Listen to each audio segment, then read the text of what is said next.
Welcome back ناظرین.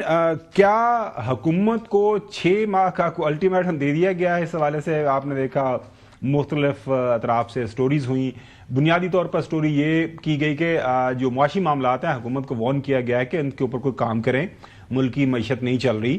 تو 6 مہینے کا شاید الٹیمیٹم دیا گیا تھا, اس کو پھر کچھ یار لوگوں نے کہہ دیا حکومت کے پاس صرف 6 مہینے رہ گئے.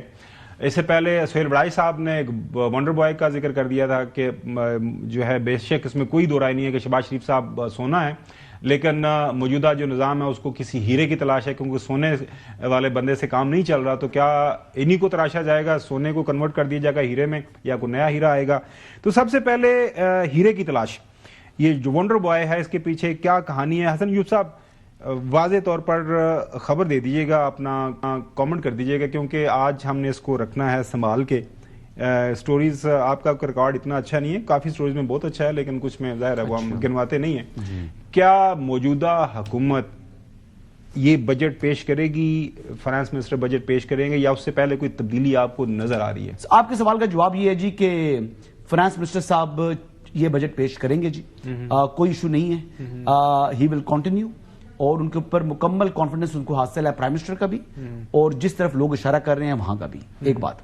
دوسری بات یہ ہے کہ جو ونڈر بوائے کی بات کر رہے تھے, وہ ونڈر بوائے کی بات جو ہے نا وہ ہوا میں تیر چلانے والی بات ہے.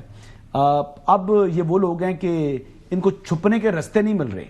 خبریں تو دے دی, تجزیے تو دے دیے, لیکن ابھی سٹوری پہ سٹے کر رہے ہیں. وہ کہتے ہیں میں اسٹینڈ بائی مائی سٹوری, بڑا نہیں ویسے. دیکھیں وہ جگلنگ ود ورڈز ہے, انہوں نے کیا ہے, اس کے علاوہ کچھ بھی نہیں ہے. ٹیبل سٹوریز ہیں جی معذرت کے ساتھ. پہلے بھی انہوں نے جو کیے کالم لکھے, اس کے بعد جب تردید آئی تو انہوں نے کہا جی کہ میں نے تو یہ کہا ہی نہیں ہے. میں نے کہا یہ کہا, وضاحتیں دینی شروع کر دی ہیں, تو آپ بھی دے رہے ہیں جی, ہم بھی دے رہے ہیں, دیکھ لیں گے انشاءاللہ. تو آپ کو جو ونڈر بوائے کی جو بات کر رہے ہیں, ایک ہی ونڈر بوائے ہے یہ شہباز شریف صاحب. مجھے تو لگ رہا ہے کہ پاکستان کی تاریخ کے پہلے پرائم منسٹر ہوں گے جو اپنی 5 سالہ مدت پوری کریں گے. میں تو یہ بات کر رہا ہوں. چلے چودھری غلام حسین صاحب, آپ لاہور کے اندر موجود ہیں, زیادہ خبریں لاہور سے ہی اس تبدیلی کے حوالے سے وہیں سے اڑائی جاتی ہیں. وہاں پہ پتہ نہیں اب اسموگ کا اثر ہے, فوگ کا اثر ہے, یا کس چیز کا اثر ہے, کیونکہ پریشانی بتایا جاتا ہے لاہور, تخت لاہور کو زیادہ ہے ان خبروں کے حوالے سے کہ یہ کیا ہو رہا ہے. تو چودھری صاحب یہ کیا ہو رہا ہے؟ نہیں, بہرحال یہ افواہیں زیادہ تر جو حکومت کی سائٹ پر لوگ ہیں یا انہی کی طرح کے ہیں وہی پھیلا رہے ہیں.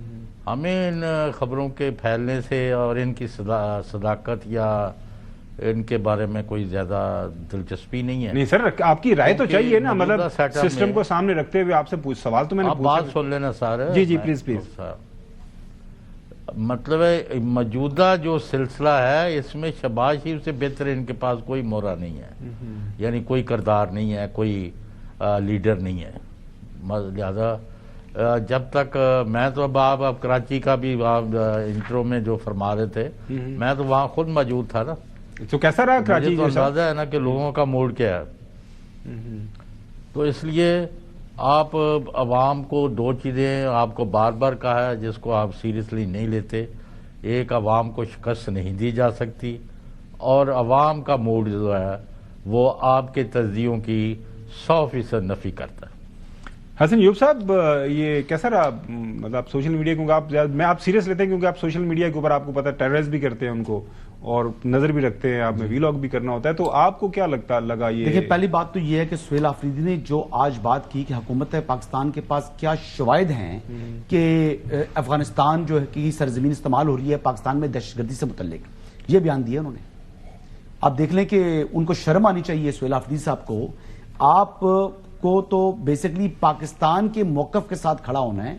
آپ افغانستان کی گود میں جا کے بیٹھ رہے ہیں, آپ ان کی گود میں بیٹھ رہے ہیں جن کے جو ہاتھ ہیں وہ خون سے رنگے ہوئے ہیں, پاکستانیوں کے خون سے, جو ہماری سیکیورٹی فورسز پر اور انوسنٹ جو شہری ان پر حملہ کرتے ہیں, مدارس کو اور مساجد کو ٹارگٹ کرتے ہیں. یہ بات کی انہوں نے جی, بہت شرمناک ہے, قابل مذمت ہے جی. پہلی بات. دوسری بات یہ ہے کہ سہیل آفریدی صاحب نے دورہ کراچی کیا, بھرپور طریقے سے اپنی مزاحمت بھی دکھائی, جبکہ مزاحمت کی ضرورت نہیں تھی, لیکن زبردستی انہوں نے کچھ نہ کچھ پلے کرنا تھا. تو وہ اسی طریقے سے رات کو حیدرآباد سے واپسی پر انہوں نے شور مچا دیا کہ رستے بلاک ہو گئے. رستے بلاک نہیں ہوئے. ہاں, لیکن اس کے بعد جب انہوں نے باغ جناح کے اندر نہیں جانا تھا. انہوں نے کہا جی کہ اب کنٹینرز کے ساتھ 26 کنٹینرز کا ہم سٹیج نہیں لگا سکتے. تو پھر انہوں نے یہ کیا جی کہ ہم روڈ کے اوپر کریں گے, احتجاج کریں گے, اپنا جلسہ کریں گے. گورنمنٹ نے کہا اس کی پرمیشن نہیں ہے. پھر زرداری صاحب کو برا بھلا کہنا شروع کر دیا, تو پھر اس کا رد عمل آیا. لیکن پیپلز پارٹی کو مجموعی طور کے اوپر ڈومینیٹ کیا جی پی ٹی آئی نے, میں یہ کہوں گا. اور پیپلز پارٹی جمہوری رویہ اپنا رہی تھی, انہوں نے دھوکہ دیا ہے پیپلز پارٹی کو, اور بس جب دھوکہ ہو گیا تو پھر دھوکہ ہے.